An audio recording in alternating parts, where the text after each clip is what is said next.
మన గౌరవ మంత్రివర్యులు సకల శాఖ మంత్రివర్యులు నారా లోకేష్ గారు నిన్న మొన్న ఇక్కడ అనంతపురం జిల్లా పర్యటన చేశారు అన్న విషయం తెలిసింది.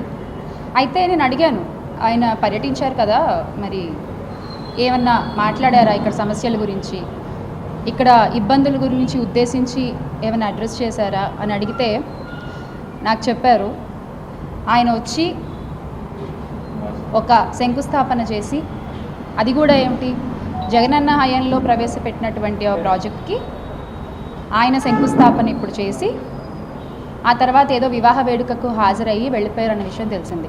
అయితే నాకు ఈ విషయం విన్న తర్వాత ఒక సందేహం కలిగింది. ఇక్కడ ఈ అనంతపురం జిల్లాలో, ఈ వెనుకబడిన జిల్లాలో విద్యార్థులు చాలా చాలా చాలా సమస్యలను ఎదుర్కొంటున్నారన్న విషయం నా దృష్టికి వచ్చింది. నేను ఆ విద్యార్థులతో మాట్లాడడం కూడా జరిగింది. అందులో చాలామంది చెప్తున్నది ఏంటంటే, ఫీ రియంబర్స్మెంట్ రాక మాకు పరీక్షలు ఇంకొక వారం రోజుల్లో ఉన్నాయి అన్నప్పుడు కూడా మాకు హాల్ టికెట్లు ఇవ్వలేదక్క, ఎందుకు అని అడిగితే మాకు ఫీ రియంబర్స్ బకాయిలు ఇంకా రాలేదు, సో మేము అవి వస్తే కానీ మీకు హాల్ టికెట్లు ఇవ్వలేము, మీరు పరీక్షలు రాయడానికి వీలు లేదు అని చాలామంది విద్యార్థుల్ని కట్టడి చేశారట కాలేజ్ యాజమాన్యం.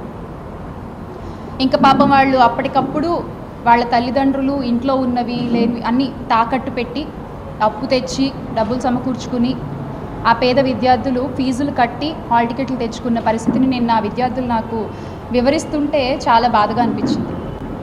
ఎందుకు ఇలా?